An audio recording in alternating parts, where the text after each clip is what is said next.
President. Mr. President, this debate is not just about extending health care to our children. It is about our national priorities. It is about who we are as a nation. It is about which side we are on. For the last 6 years, we have had a president who has insisted as one of his major priorities on more and more tax breaks for the very wealthiest people in our country. People who are worth millions of dollars, people who are worth billions of dollars have collectively received hundreds and hundreds of billions of dollars in tax breaks.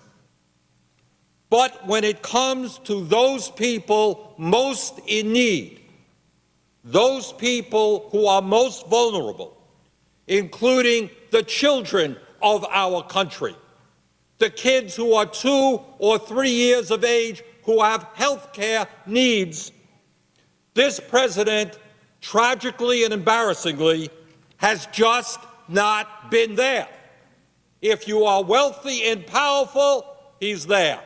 If you are a child and vulnerable, AWOL. He's just not listening. In fact, he has been in opposition.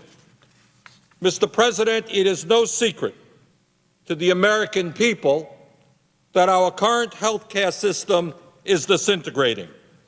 Today, 46 million Americans, including over 9 million children, have no health insurance whatsoever, and tens of millions more are underinsured with high premiums and co-payments. Costs are soaring every single year, and small businesses in my state of Vermont and throughout this country are no longer, in many cases, able to offer any health insurance. And throughout the country today, workers are being asked to pay a higher and higher percentage of the cost of their health insurance. And many of them just cannot afford to do that because health insurance premiums have been rising 4 times faster than workers' earnings since the year 2000. And in the midst of all of that, more and more uninsured, costs soaring, we end up spending twice as much per capita on health care as any other country, and we remain the only nation in the industrialized world that does not guarantee health care to all of our people as a right of citizenship. Today we are debating about whether or not we should expand the S-CHIP program to 3 million more children. But all over the industrialized world, every child in those countries has health care as a right of citizenship. Despite the over $2 trillion we now spend on health care, money which to a significant degree goes to enrich the insurance companies and the drug companies, our health status measures, including infant mortality and life expectancy, rank among the lowest of developed countries. We spend twice as much as other countries per person on health care. Over 9 million children have no health insurance, and yet health status measures are lower than many of our allies around the world. Mr. President, there is no question but that in the face of rising costs and a broken health care system, we need to make fundamental changes in the way we do health care in this country. We need to develop a cost-effective national health care program which guarantees health care to all of our people, and study after study suggests that we can do that without spending any more than we currently spend on our wasteful and bureaucratic non-system. That's what we have got to do, and that's what I will fight for as long as I am in the United States Senate. Today, Mr. President, we are discussing, despite what some may say, is in fact a modest proposal, a modest proposal. We are discussing an expansion of the S-chip program, which would expand health care to some 3 million more children. Over 9 million American children today are uninsured. And all that we are doing today is saying, let's expand health insurance to 1/3 of those children. If this bill were passed in 5 minutes, 2/3 of the uninsured children would remain uninsured. And, Mr. President, in the United States of America, we can do a lot better than that. As Mr. Borkus has said, as Olympia Snowe said last night, investing in the health insurance of our children is a good investment. It is cost-effective. Today, throughout this country, there are children who are unseen by medical professionals. They are developing illnesses which are undetected. Those illnesses become worse as they get older. They end up in the hospital.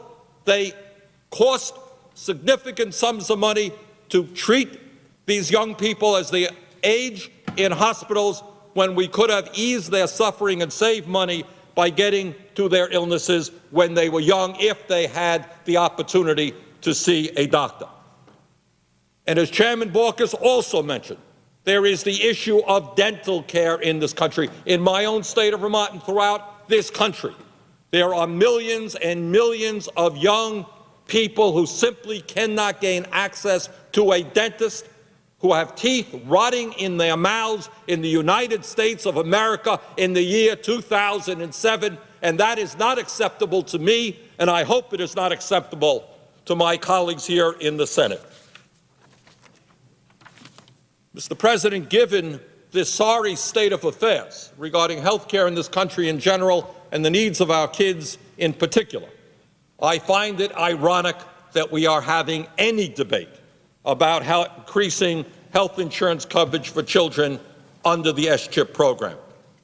Mr. President, let me be very clear in that in terms of providing health insurance to our kids, I would go and will go a lot further than this legislation. I have, in fact, recently introduced S-1564, the All Healthy Children Act of 2007, which would provide health insurance to every child in America, and that is where I think we should be going. Now, Mr. President, some people, including the President of the United States, are saying, my goodness, this bill will cost $35 billion over a 5-year period. We just can't afford that. But I find it ironic, Mr. President, that many of those same people, including the President of the United States, believe, among many other things, that we can afford to repeal entirely the estate tax, which would benefit only the top 0.3% of the American people. The very, very richest people in this country would, if the President had his way, receive $1 trillion in tax breaks over 20 years. $1 trillion in tax breaks over 20 years to the wealthiest 0.3% of the American people. That, Mr. President, we can afford. But when it comes to spending $35 billion over a 5-year period for the children of our country, we just don't have the money. I find it ironic that if we repeal the inheritance tax, one family, the Walton family that owns Walmart, would receive $32 billion in tax breaks. And yet we're trying to insure 3 million children today for $35 billion. $32 billion for one family, $35 billion for 3 million children. To my mind, Mr. President, what this debate is about is getting our priorities right as a nation. I'm getting a little bit tired of hearing many of my colleagues and hearing this President talk about family values when we have almost 10 million children in this country uninsured. If you're interested in family values, you're interested in the future of this country, you're interested in the children of this country. Mr. President, this is a modest proposal. It is a first step proposal, and it should be passed and passed immediately. Thank you very much, Mr. President. Mr. President. Senator from Montana. Mr. President, I might ask